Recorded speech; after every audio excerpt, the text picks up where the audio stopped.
listening to a One Pint Stand, a Minnesota craft beer podcast that tells the stories of craft beer in Minnesota and beyond. So kick back, relax, and grab a cold one.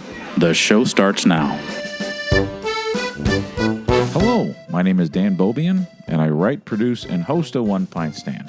I'm ecstatic that you're listening. This episode of a One Pint Stand is proudly sponsored by Town Hall Brewery.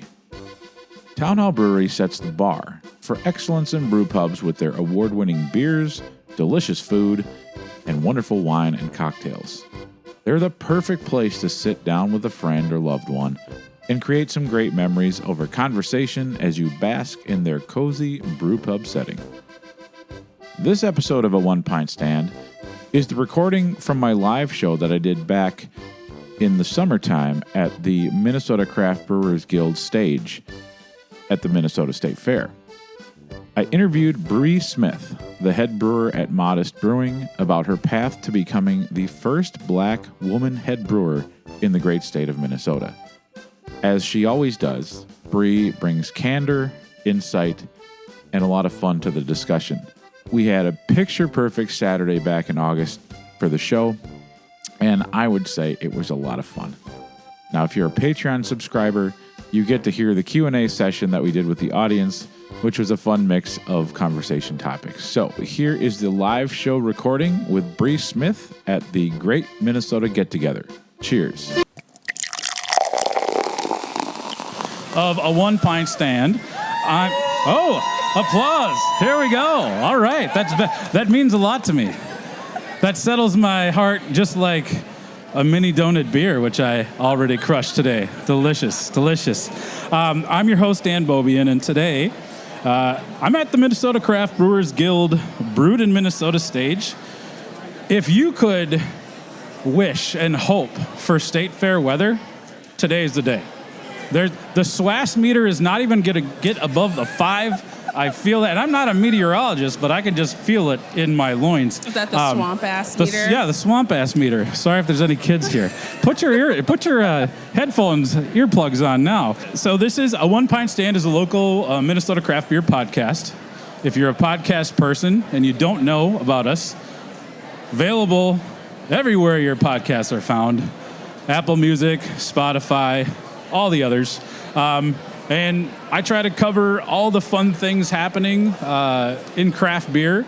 I also vary into spirits, wine, craft beer adventures. And so today I am so happy that I get to interview one of my really great friends that I've met over the years. Thanks, Dan. I'm really excited, too. Yeah, Bree Smith from Modist Brewing. Give it up for Bree. Bree came here to do two things: drink mini donut beer and kick butt. She's all out of mini donut beer. So we're going to have a great conversation. And I think before we kind of start off about the beer, let's talk about the state fair, because when I was thinking about doing a show at the fair, there was only one option. It was to interview you. First and foremost, because you're a tremendous human, very talented. Thank you. Also, you love the state fair. I love it a lot. There it is. Microphone. Feedback. Yeah. So can you tell me, really quick, what are some of your favorite things about the state fair? Well, they don't call it the Minnesota Get-Together for nothing. I don't like being around people, but I like being around people for this event. And I love the mini donut beer. If I could have the mini donut beer year-round, I would. But as you mentioned earlier, it's kind of special that we can't have it year-round, and it makes me enjoy the mini donut beer that much more. And I get to see all my friends and family, and it brings people together, as the nickname would imply. Yeah, the Great Minnesota Get-Together. Or sweat together, but I think today, like we mentioned earlier, it's not going to be as sweaty. No sweating today. So perfect day to be out here at the fair. Do you have a state fair memory, like a great memory over the years? My mom got my ears pierced here when I was a baby. Nice. I don't remember that, though. But I was here when I was 3 months old, and I've been going all my life, so okay. It's a point of pride that I've been going here since before I could walk. Like you, I remember, I mean, I've always I remember coming here when I was a wee lad. Fun fact, when I was 5 years old, I was with my dad, my Uncle Joe, my cousin Ross. We were walking through the cattle barn, and they brought a cow right by me, and I'm like, hey, it's a cow. And I like pet it, and it kicked me into a hay bale. That's a true story. Oh my God. So for a long time, anytime I saw like a cow or a burger on a menu, I got really scared. And I think I've overcome that fear. That's wild. That man. being said, I will not be venturing into the cattle barn. Or on the sky ride. Oh, no, on the sky ride. Fear of heights and enclosed space. Sky ride, that's a hard pass. I also, as a kid, was really into Halloween, and I begged my dad to bring me to the haunted house when I was 7 years old. That was traumatizing. When's the last time you went to the haunted house, Dan? So when I was 7 years old. That was a one and done. That was no good. I still have nightmares. So I love the state fair. It's kind of fun. When I was little, I didn't know much about beer. I would, if I got my grandpa a beer, he said I could always have the first little sip. So he was like a Budweiser, so it was not craft beer. But as I've gotten into craft beer, and I've gotten to meet some pretty cool people like yourself. So do you want to tell the folks how we met? We are in a lovely nonprofit group called Brewing Change Collaborative, whose mission is to promote diversity, equity, and inclusion in the beverage industry. I joined in 2020, I think probably just after Dan joined, for finding a sense of community with people that have my similar interests and backgrounds. And we've been friends ever since. I went to Hopkins High School. I graduated from Hopkins, and Dan is also a teacher there, so we do have some I work there right overlap. now. In my office, what's kind of funny is I share the office with Mr. Coker, the yearbook guy. There's yearbooks going all the way back. And one day I'm like, I wonder if I can find Bree in this yearbook. And sure enough, I did. I took a picture and sent it to you. So the 2010 one, I designed that one. Yeah. 1 in 10. Yeah, it's as yearbooks go, it's a 5 out of 5 yearbook. People were pissed about that theme. Really? Yeah, they're like, what does it mean? I don't get it. Well, they're not here now to say anything I'll about never it. Forget. Unless they are. I don't know. Their loss. So yeah, we met through BCC. One of the things I really enjoy when we spend time is going to breweries and tasting beer. I think I learn a lot about beer hanging out with you. You have an excellent palate, and obviously you are a beer professional. Oh gosh. I'm not a professional. I just drink and talk about it, but I'm always in awe of you and your accomplishments. Thank you, so Dan. you work at Modist Brewing in Minneapolis, Minnesota. That's a really unique brewery in a lot of ways. First and foremost, they have a mash filter. Yes. Which is different. So we're going to just nerd out for a second about beer. So most breweries, what percentage of breweries have a mash filter? Less than 5%? Oh, I have a mash filter, sorry. Don't have, yeah. In the state of Minnesota, we are the only brewery that has a mash filter. In the nation, I think if you're not like Budweiser, you probably don't have a mash filter. We have a micro mash filter. Has 45 plates that are like 50 pounds each and hold 22 pounds of grain. Most mash filters are semi-truck trailer size and hold hundreds and thousands of pounds of grain. So they're pretty rare.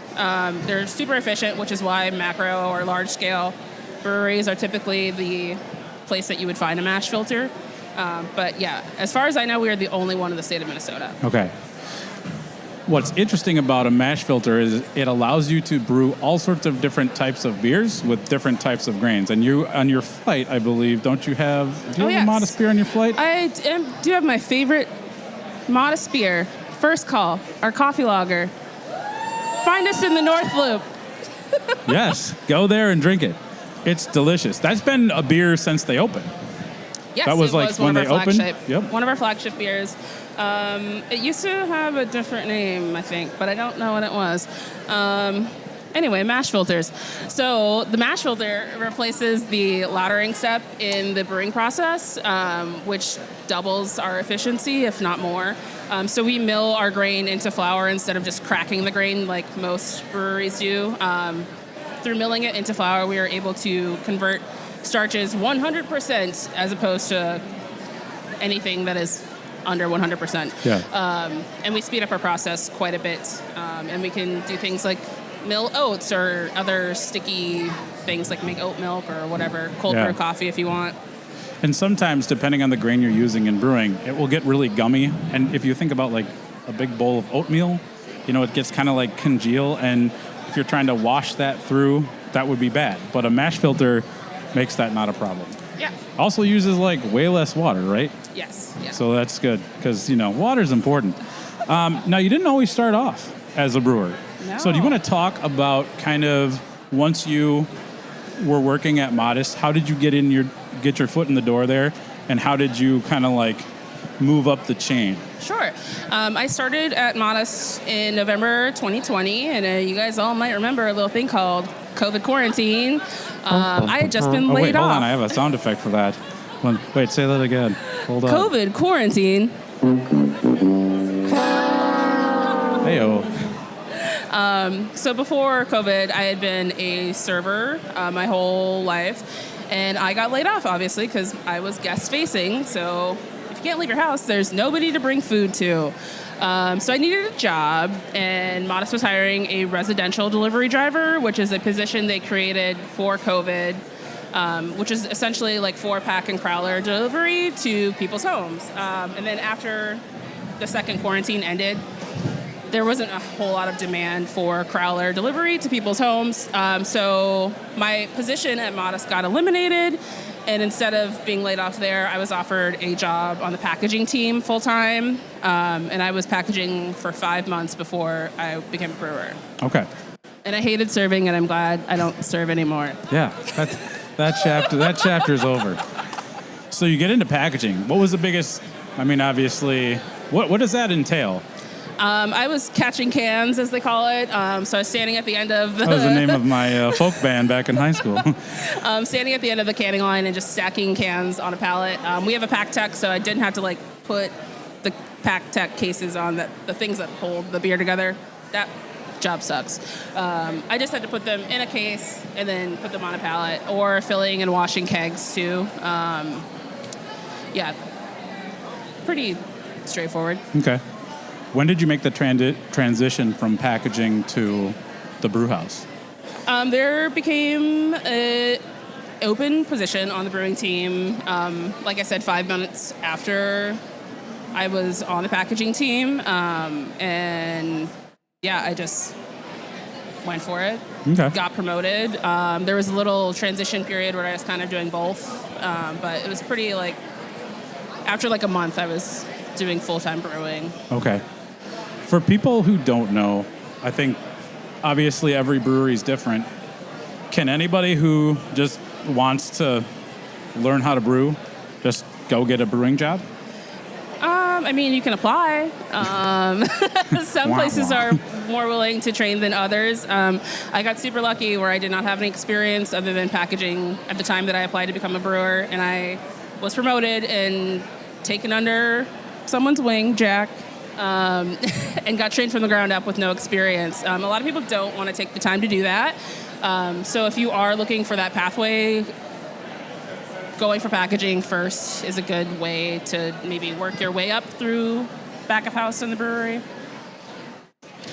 So you do that, you get in. What were do you remember some of your early challenges?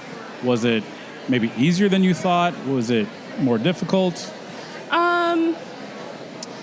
It was a little easier in some ways than I expected and harder in other ways. I am only 5'5", so I can't reach a lot of stuff, and that's annoying. But I am pretty strong, so I can usually do most of the things on my own, lifting kegs of yeast and whatnot. Okay. And how much, for people who don't know, how much does a half-barrel keg of beer weigh? A keg on its own that's empty is about 38 pounds, and I usually am picking up kegs of yeast as opposed to beer. So a keg of yeast can be up to 200 pounds, so I would say beer is a lot less than that. Good golly. I think I just pulled a muscle just hearing you say that. That's wild. Yes. That's crazy. And also, if you can't lift it, ask a friend. That's right. Team lift. Not only for beer. That's a rule for life, folks. But yeah, there's a lot of like mechanical stuff. Like I don't know how to fix a pump. That's what YouTube's Maybe for. one day. Right? That's, But like that's pump part fix. of the job. Yeah. Tegan can do that. Yeah, that's right. Yes. So maybe, I think this might be interesting for the audience. What are some misnomers about brewing? I think a lot of people, they like beer. They're like, hey, maybe I could become a brewer. I do think that people think that it's really easy, and it is straight up manual labor. So if you don't like manual labor, I would not recommend becoming a brewer. I also clean 90% of my day. So if you don't like cleaning, don't become a brewer. If you don't like sweating, don't become a brewer. It's like a lot of grunt work, but the product that you make the payoff is totally worth all of the manual labor that goes into it, but it is really challenging as far as like physical toll on your body. Yeah. It's a lot. So you're brewing now. You've moved from delivery to packaging. Now you're brewing.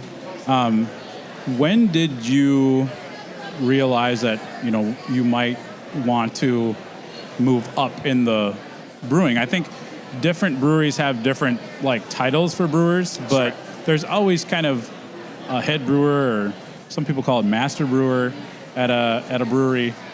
What is that structure like at Modist, and when did you think that you might want to go for the head brewer job when you heard it became available? Currently, and as it was before I was head brewer, I got promoted to lead brewer.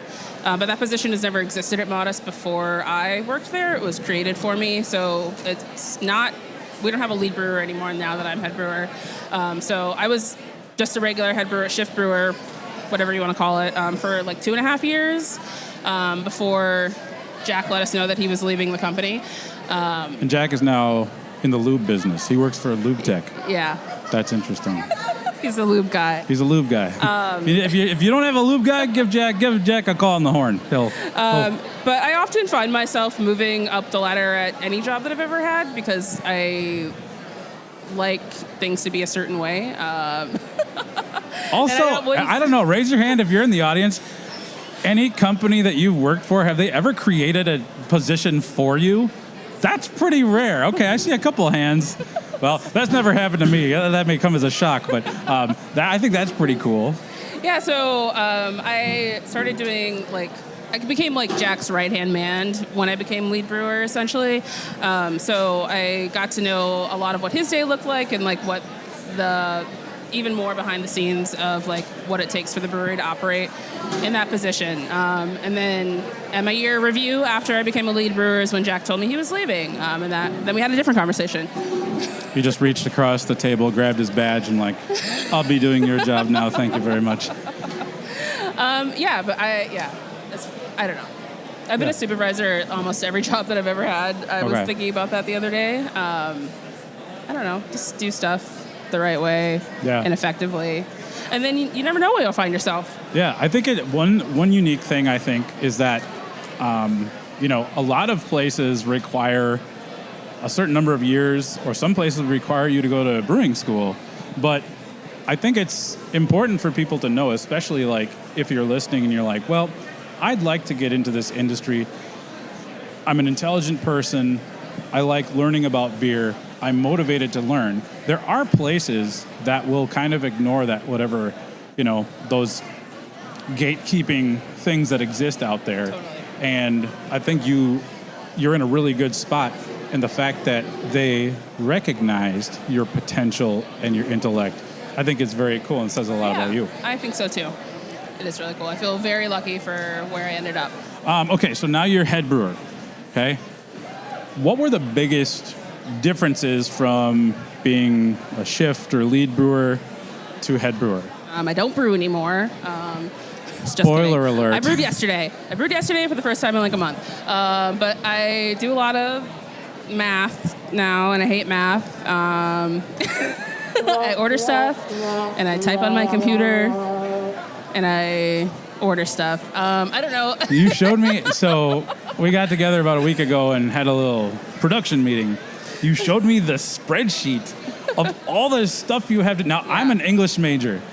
When I was in college, I took a math class called Math Sampler, because my ACT score in math was low enough that I qualified to take that class, but I could still get college credit for it. That's a PR spin. Because when you're an I've English ever heard teacher, you don't need math. It was low enough that you qualified. And if Mr. Brown is listening right now, let me tell you, he would always say, you know what? What are you gonna do when there's no calculator?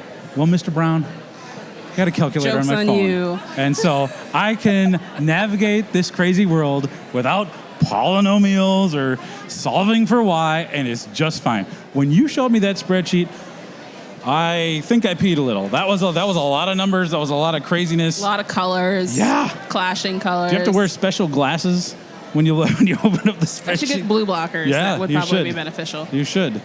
So a lot of different. So one thing you said, I don't brew very much anymore. Wait, you're the head brewer. Why doesn't the head brewer brew very much? I'm guiding others now, Dan. Oh, that's adorable. Since I got promoted, I had to replace myself, so we promoted somebody else from packaging, Jake Graham, shout out. And he's one of our brewers now, so we've spent the last month and a half training him on the brew house, and he's all on his own, so giving learning opportunities to him to grow in his new position at the company. And then we've got a really solid team right now that is supporting me right now. So it's awesome that I can take a step back and do kind of housekeeping background things, and they can just keep the place running like a well-oiled machine. Yeah, and they do. I mean, they kick out a lot of beer, which is really interesting. I mean, people here, if you're here at the Minnesota Craft Brewers Guild Brewed in Minnesota exhibit, where you're listening to a One Pint Stand here at the State Fair, you know that breweries come in all shapes and sizes.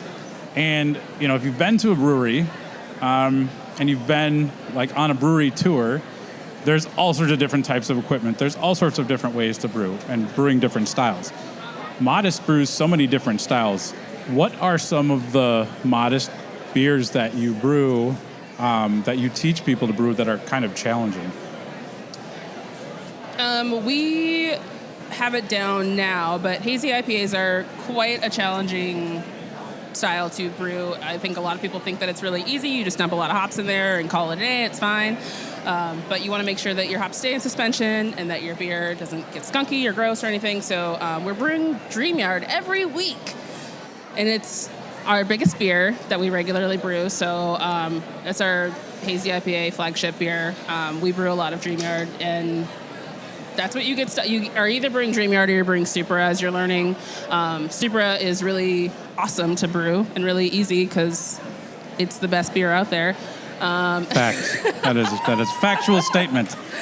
No fake news here on a One Pint Stand. If you're new to brewing at Modist, you're brewing DreamYard probably. Yeah. Sorry to everybody, including myself. When news of you becoming the head brewer at Modist dropped, there were a lot of interviews. You were all over. Yeah, lots of AI interviews too that I wasn't even a part of. Well, that's not my fault. I mean, I don't use AI. My students do. I don't. But there was a lot of publicity around that. And there's not a ton of publicity every time a brewery hires a new head brewer. What was noteworthy is you have the title, and nobody can ever take this away from you, the first Black woman head brewer in the state of Minnesota. Yeah. I think let's give it up for that, because that is a very important thing. Knowing that you have gone on a path that there was no instruction manual for. When you sit back and think about that, what jumps out? All the people that have taken the time to teach me stuff, what is pressure? I knew what pressure was. That's an exaggeration. But a great song by Queen, right? I've had a lot of hand-holding at Modist because I needed it, and it's amazing that people care enough to take the time to teach somebody who does not know anything, because it's a big investment to teach somebody with no experience. So a lot of people don't care, and it's cool when people see the potential in you and want to invest in you, and then you can in turn invest back into the company that has invested in you. Yeah. I think fair or unfair, a lot of people now know who you are. Do you get a lot of questions or people kind of reaching out to you wanting to, hear more about your story or kind of pick your brain to find out, they maybe see themselves in your position? I think one thing that's really special is that until you do something, until you were the first person to do something, other people who share your background maybe can't see themselves in that position. I think that's very, very special and very important and probably really difficult. Yeah. I don't have people looking for mentorship or anything like that from me, but I do have people that recognize me and acknowledge that they know who I am and like give me kudos and all that stuff, and that's very cool. If you work at a bar, give me a free drink. Now, okay, this is perfect. What drink would you prefer to have at a bar? Oh gosh, Dan, what do you think? Grape apes. A grape ape. A grape ape. Raise your hand if you've ever had a grape ape before. Okay. Ooh, these are your people. Grape ape. Yeah. There's a grape ape slushie around here somewhere at some crepe spot. Oh. We have to find the grape ape slushie. Well, I know what we're doing after we stop recording, obviously. We're going to get one of those. So people know you and like, yeah, I think that's really cool. Do you ever get sick of like being recognized for that? No, I'm not like being paparazzi like Paris Hilton or something like that. No. Wait, there's okay. a microphone in these hops. What's happening now? Oh gosh. Yeah, I think that's really tremendous. If somebody was thinking about, getting into the industry, what are some of the tricky things? I'm not breaking any news to anybody, but the majority of brewers in the industry are white guys with beards. That is, yeah, where's that sounder? I think, I always thought it was an interesting kind of juxtaposition. We look at these flight boards. There's such a different variety of styles and everything. And it would seem that, maybe there would be more diversity in the brew house. There is not. It's getting better. And I think one of the big reasons why, at least locally, is that Brewing Change Collaborative exists. There's a lot of people in BCC who didn't have jobs in the industry before they found Brewing Change, and now have found a way into whether it's beer tending, taproom managing, packaging, like operations manager, head brewer, brewery ownership, all the way through. I think that's very important. I think representation matters. What advice would you have for somebody who is scared to try to get into an industry where they don't necessarily see themselves very well represented? Well, if it's the beer industry, join BCC. Or if it's not the beer industry, if you could find anything that is an equivalent to something like BCC, I think that would be a tremendous help. If you have community behind you, you'll go a lot further than being on your own. So yeah, just trying to find your people. I know that's like a lot easier said than done, but I wouldn't have so many of the opportunities that I've had if it weren't for BCC. And I think you would probably agree. Find people who support you if you can. Yeah. Well, it started as a one-night stand. I had 2 pints for lonely hand. Bounced back like a rubber band. For 3 pints. Drink a fourth in the faraway land, but I couldn't make it as a single man. So I married me this beer right here. A pint, 1 pint stand. Hey, thank you so much for listening. Hopefully you're enjoying a One Pint Stand. My aim is to help spread the word about craft beer. Enjoying craft beer is a passion of mine, and I love chatting about it with other people. A One Pint Stand has a goal of helping breweries tell their stories. I love to get out in and beyond Minnesota to visit breweries, beer bars, and meet other interesting beer people. If you're also into those things, you probably want to keep tabs on the show. So go ahead and follow A One Pint Stand on Instagram, Facebook, Blue Sky, and Mastodon. I also started a TikTok account because I was tired of Charles calling me a boomer for not having one. I would appreciate any and all positive reviews on Spotify, Apple Music, or wherever you listen to your podcasts to help make it easier for other craft beer listeners to find us. Now, if you want to be a supporter of the podcast with some of the extra change you find in your couch cushions, I have a Patreon.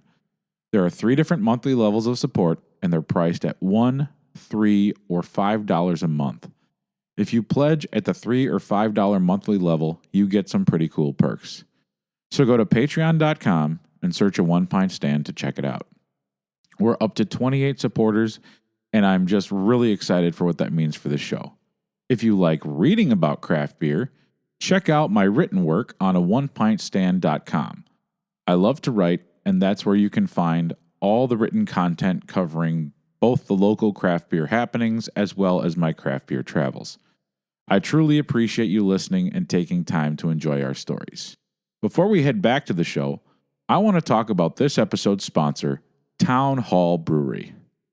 Since 1997, Town Hall Brewery has been a unique gathering space. There are 4 different locations: Town Hall Tap, Town Hall Station, Town Hall Lanes, and the mothership, Town Hall Brewery, offers something for everyone. Whether you're in the mood for a fantastic craft beer or an eye-popping selection of bourbon, you'll be able to find something that will make you smile. Their outstanding food is made with care and creativity. I'm partial to the Brewer's Double Burger, but that's just the tip of the culinary iceberg. If all that wasn't enough to get you excited, their barrel-aged week is right around the corner. This peerless celebration of barrel-aged excellence will take place at Town Hall Brewery from Thursday, February 12th to Sunday, February 22nd. During this time, not only will they have a plethora of barrel-aged beers on tap, but there will be 2 different beer dinners and a brunch where the brewers will chat about barrels and their process for barrel aging. For more information about dates and tickets, go to townhallbrewery.com. Now, back to the show. How about a beer? Do you ever run into the person who, I think this happens, they come into the brewery and you're sitting there at the bar, maybe you're doing something behind the bar, or you're in the brew house, they come up and is like, hey, can I talk to your boss? Can I talk to the brewer? Does that ever happen to you? Not at work. It happens to me at beer festivals all the time, though, where people are like, how long have you been a beer tender? Or, like, do they let brewers come up? And it's like, I'm not a beer tender. Never been a beer tender. They're just assuming that because I'm a woman, I'm assuming that's the reason, that I am not a brewer. And then people are often shocked when they learn that I'm a head brewer. It's like, I get very tired of it. And it's also very gratifying at the same time to see people shocked when I tell them I'm the head brewer. But I don't know. Double-edged sword. Yeah. How do you deal with that? Or what advice would you give somebody who is in a similar position at another brewery and they're dealing with these microaggressions all the time? Like, what's the best way to, do you just get to the point where you're like, okay, I've just got to let this kind of... Keep it moving. Yeah. There's always going to be people that want to see your downfall. You just keep up moving. Yeah. Keep your head up. Keep your head down. Wherever you need your head to be, keep going forward and do not listen to people that are trying to bring you down. Yeah. Yeah. I think that's good advice. And if you're putting in, like, quality work, your work will show, and it won't matter what other people are saying about you. So, question I have for you. You brew a lot of different things. You've written your fair share of beer recipes. What's a beer recipe that you kind of thought about, wrote the recipe, brewed the beer, it came out, it was good? What beer are you most proud of that you've brewed? Unfortunately, we did just sell out of it on tap, but you can buy it in 4-packs at select liquor stores around the cities. Watermelon Collie is my watermelon goza that we hand process 2 pallets of watermelons into. It's the equivalent of 40 barrels of beer. I made that for the first time last year, and it was half the size, and it was so successful that we doubled the batch this year. It's a really great summer crusher. Dangerous Man's Wild Man Watermelon Sour was my favorite beer, RIP. And once Dangerous Man went away, I was able to keep cranking out Watermelon Sour. Yeah. I have had that beer. I blew through my 4-pack very fast. Got another It's one for delicious. It's absolutely delicious because what I like is a lot of breweries use fruit in beer. A lot of times it's like a syrup, but like you used actual watermelon for at least a portion of it. And that was not for lack of trying. Yeah. We did try to go a more convenient route. I think we sampled like 5 different watermelon purees, and they were all horrible. They tasted like a tin can or like tomato at best. Yeah. So we were just like, we're going to circumvent this problem by creating more work for ourselves, I guess. Yeah. But it was worth it. And that's a unique style. A watermelon Yeah. sour is a unique style. I know last summer you brewed a very interesting Italian grape ale. Yes. Tell me about that, because I don't know if many people are familiar with that style. It was called No Fucking ZD. I don't know if any Soprano fans out here. This AJ may Soprano is my idol. I oftentimes get mistaken for Bobby Bacala from The Sopranos. Oh my God. People will come up to me. Yeah, see, now you see it. No, it's either that or John Lovitz. Did he have a different nickname? Bobby Bacala? Yeah. Well, I get that or the Okay. Big Pussy. That's what I That was guy. thinking. Because of the wavy hair and the I thought pear shape. those are the same guys. It's just kind of, it is what it is. But they're like, hey, there's one guy at the coffee shop. Oh, speaking of the coffee shop I go to, when you were hired, there's a pilot. His name is Ernie. He's a regular. And he's like, hey, I heard that Modist hired a new brewer. They're not going to screw with the Super Deluxe, are they? I'm like, no, relax. Yeah, we're relax. Why are 86ing you it. getting No more all- Supra. He was over-caffeinated, over-stimulated, over-angry. I had to talk him off the ledge. I was at the coffee shop one time, and this rando dude was like, hey, are you from New Jersey? I'm like, no. What? Why? Like, he's like, because you look like you were in The Sopranos. I'm like, yeah, because everybody from New Jersey was on The Sopranos. Didn't you know that? Dan. I was at Gambit Brewing one time. We could fill a whole podcast with times when people are like, hey, were you in The Sopranos? This woman was, you look Italian. Are you Italian? I'm like, nope, adopted from Colombia. Then, wait for it, she said, well, the family that adopted you, were they Italian? I'm like, what's going on here? It's very, very, very much a head scratcher. But the Italian grape ale. So talk to me about that. We're circling back. This is what happens. I had a lot of coffee this morning because I was a wee bit nervous that this wouldn't go well. Well, in another life, Yes. I was from New Jersey. Oh, it all comes full circle. I wish I had the Sopranos theme music on here. We would cue that up. I don't know how I discovered what Italian grape ales were. Maybe an article in a brewing magazine. I don't know.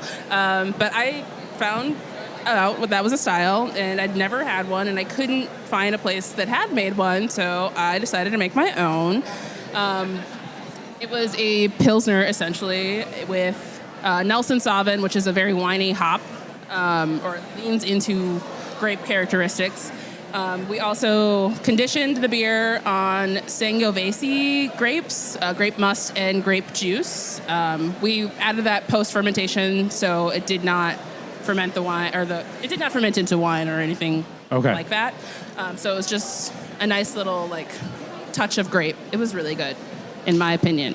And that's a nice thing I think about Modist is they do so many different kinds of beer. Yes, we're a self-proclaimed experimental brewery. Yeah, and it's really fun because sometimes they'll do stuff that's really hip. There's certain styles that are very popular at certain times, and then they'll do like an old historical style. They had a Dortmunder on a couple years ago. Shout out Eric. Yeah, Eric's kind of it's got to be fun. So talk to me about when you are, just kind of like hanging out at the brewery, talking about different beers. What's that synergy like? It seems like there must be a lot of creativity there. Yeah, we get some terrible ideas like hard milk pots. If you're in the tap room on April Fool's Day, you may have had some hard milk. But yeah, we get anything like ideas from hard milk to Dortmunder, decocted, or coconut lime weed seltzer, or I don't know. We have What a time to be alive. Google coconut submission lime form. weed seltzer? Who couldn't go for one of those right about now? And if you are a Modist employee, you can submit your beer ideas, and we have a list that we take into account. So if we have like a small batch that we need to like plug into the calendar, we'll reference that list and like pick something seasonal and that people are excited about. So that's where the excitement comes in. Otherwise, we're going down our brand calendar of dread. Yeah, and many Another it's like terrifying Joseph's Technicolor spreadsheet. Dreamcoat. It's wild. Modist is a very large brewery. Their We're production, like a big small brewery. yeah. But there's like, is there room? Like, how easy is it for you to do a small batch? Like, what's the smallest batch you can brew? We have one 10-barrel tank, and for like our brew house, we have a 20-barrel brew house. Most of our tank, we have one 10-barrel tank, two 20-barrel tanks, and then 7 40-barrel tanks, and 6 80-barrel tanks, and one 60-barrel tank, and 2 fooders. Now I'm just thirsty. Who's ready for beer? So like DreamYard, we make 80 barrels at a time. Right. Supra, we make 80 barrels at a time. Anything else is typically 40 barrels, depending on what it is. But those smaller, like one-off, like Dortmunder or Italian Grape Ale or anything we've been talking about, are typically 10-barrel batches, just to like appease the brewers. Yeah. And I say that as somebody who needs to be appeased myself. Yes. What are are you at liberty to say, Annie, maybe give a little One Pint Stand exclusive? Maybe, like give people, the 12 or 13 listeners we have that might be hearing this in a few weeks, maybe you want to give a little sneak peek of like what's a beer that's going to be coming out that people might be excited about? Well, our mild ale is on tap right now. And you should go drink it. Ooh, yes. Get over because to the... no one drinks mild ales. And we need to support Cole and his mild ale. Yes. Well, that's Go not drink the mild totally ale. true. I drink my volume in mild ale. Dan is my only friend that I know that is excited about mild ales. And he still hasn't come to drink it.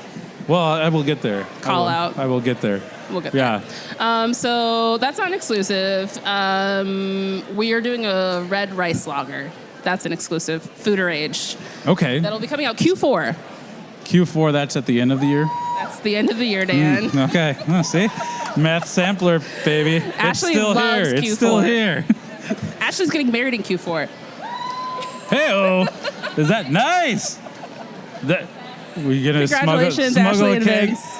You'll have like the wedding cake, and there'll be like another thing that looks like a wedding cake. Then it'll have a nozzle on it. It's like, hey, is this that newly released Q4 beer we've heard so much about? That's exciting. Talk me. What? I've never heard red rice lager before. What is that? Well, the rice isn't red. Spoiler alert. There is red rice out there, but that's not what we're doing.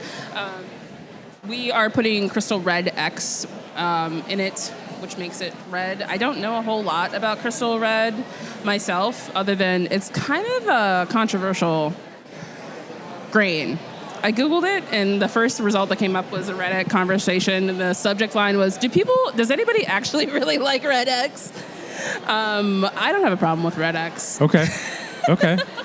Well, they'll find out in Q4. We've never made it, so we'll see what happens. Okay. What are some...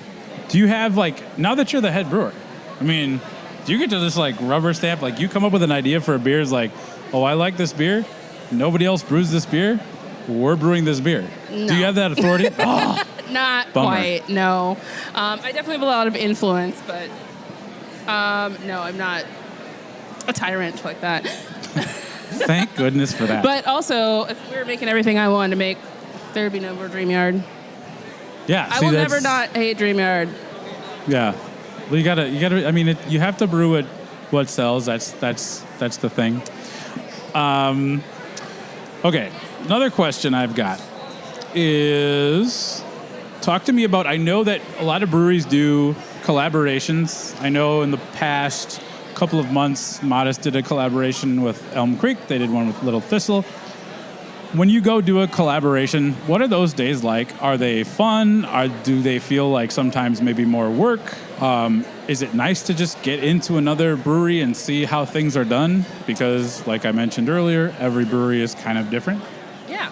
I enjoy collab days. I mean, it depends on if you're hosting or not. Because if you're hosting, you're probably the one working. Collab days is like one person is working really hard, and then everybody else is standing around you drinking beer. So I knew that going in when we brewed a beer at Modist for BCC. It was a BCC Modist collaboration. Yeah, People's Way. I cleaned out that mash filter. I'm like, I'm not going to be... That's the best part of collab days. I did drink a lot of beer. Don't get me wrong. I mean, the day did end in a Y. But I also helped out. I cleaned it, and Charles is back there. Charles. Poopy Longstocking. Charles. Hi. Charles. Remember when we brewed that collab beer? You kept spraying me with the hose, you animal. He's crazy. Charles is a good guy. He's also a BCC member. We brewed that beer. We all got our hands dirty. Also, I got to use the world's largest whisk. Oh, yes. Remember? Yes. In the thing to talk me through that problem. So sometimes if your water to grain ratio is off, you can get dough balls. I think this might be specifically unique to people that have a mash filter and brew with flour.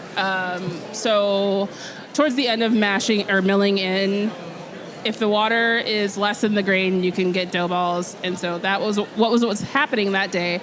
And to mitigate the dough balls, we just get a giant whisk, shove it in the mash tun, and whisk it up. This thing is massive. I was like, how many scrambled eggs are we going to be making today? It was just like... And it's really challenging, but it's also really challenging if you clog your mash filter and then all of your sugar goes down the drain, words. Yeah, that's a lot of moving parts. Yeah. I thought that was fun, though. So, collab days, you'd say thumbs up? I love collab days. Yeah. So even if I'm the person doing all the work, they're really fun.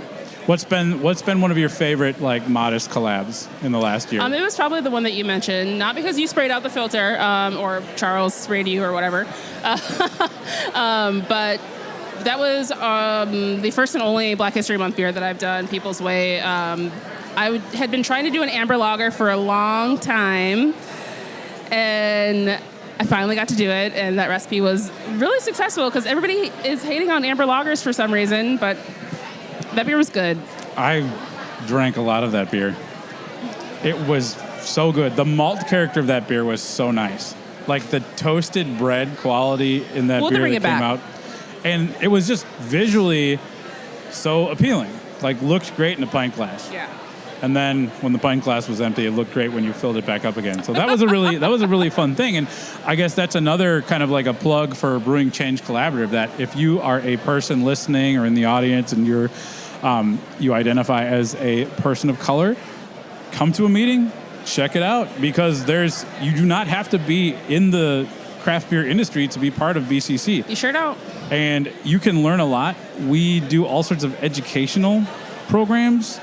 We do brewery tours. We got a brewery tour at Summit from Mark Stutrud, the founder. That was pretty cool. That was amazing. That was incredible. And so getting that level of access to the industry that is predominantly filled with people that don't look like us, I think is very cool. Me too.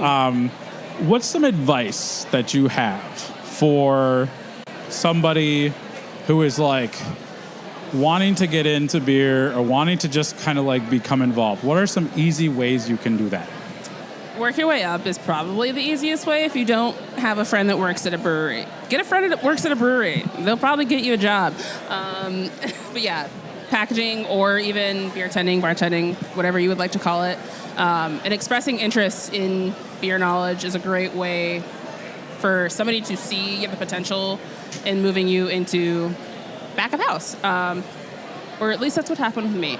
Ask questions, be a sponge, be willing to learn, be open. Okay. That would be my advice.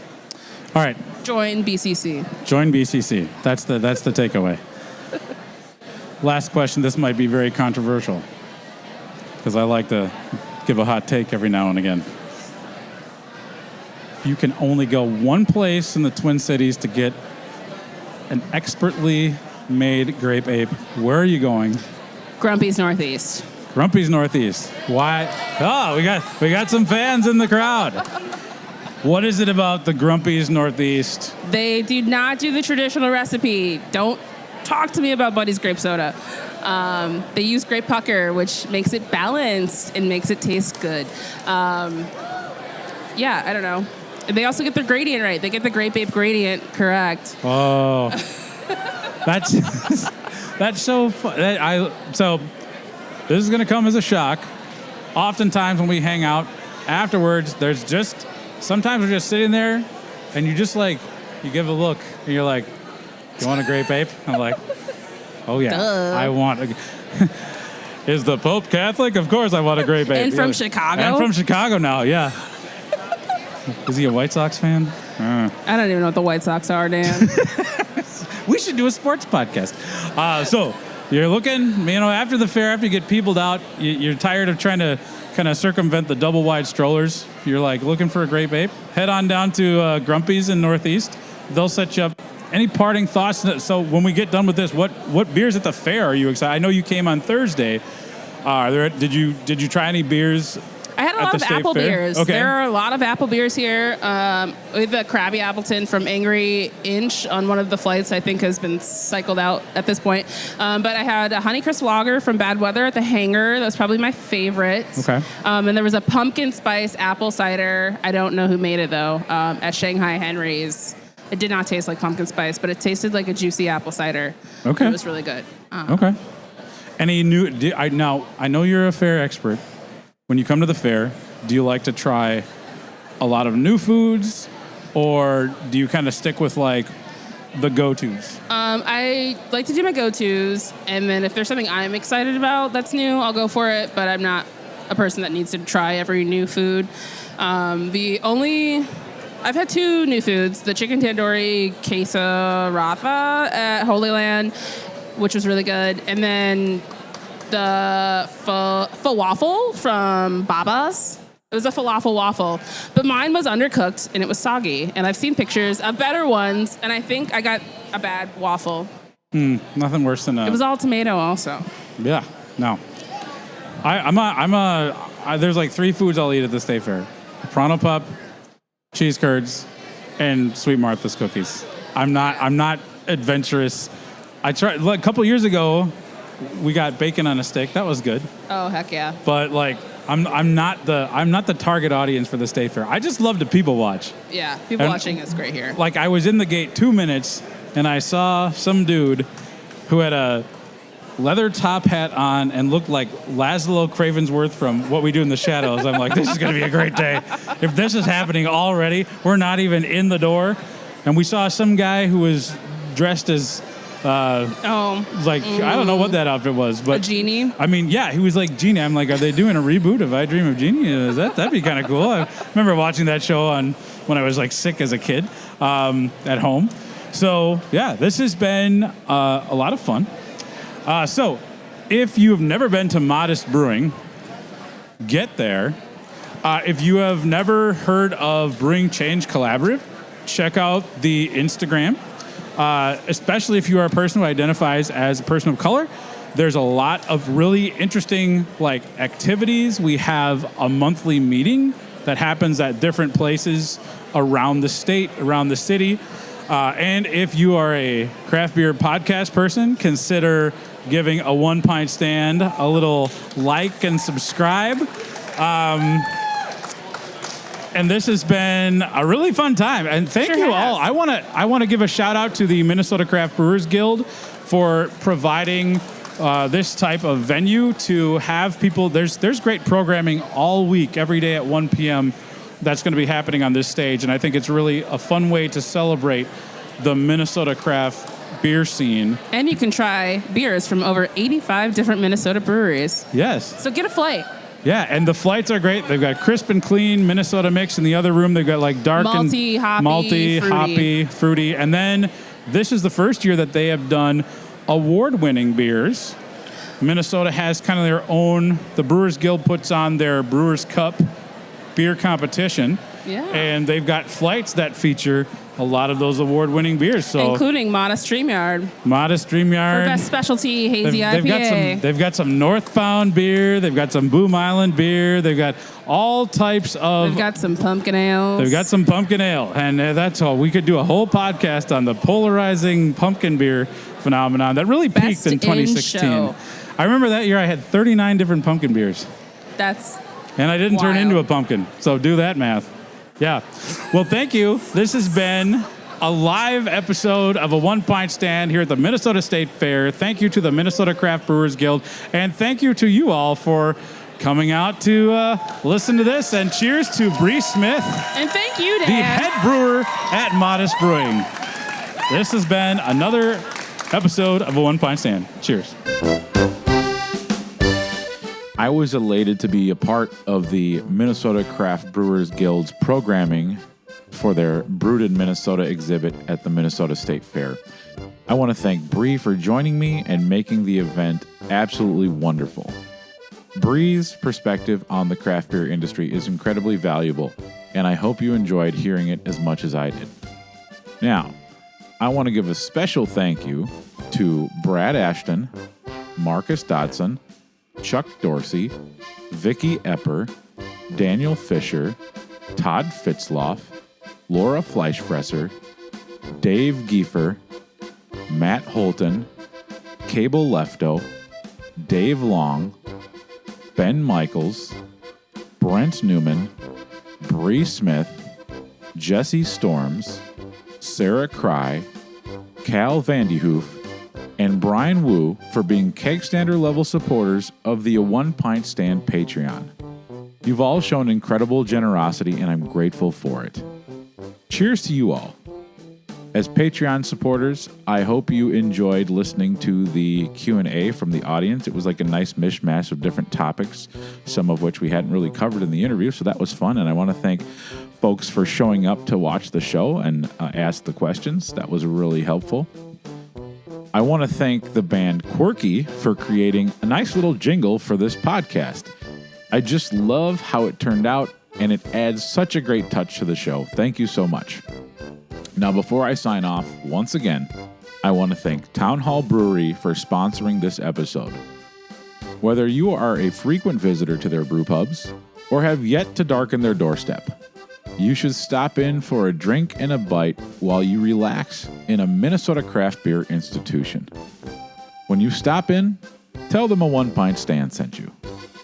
With that, this has been another episode of a One Pint Stand, a Minnesota craft beer podcast where the pants stay on, but the caps come off. Cheers. Are you Italian? I'm like, nope, adopted from Colombia. Then, wait for it, she said, well, the family that adopted you, were they Italian? I'm like, what?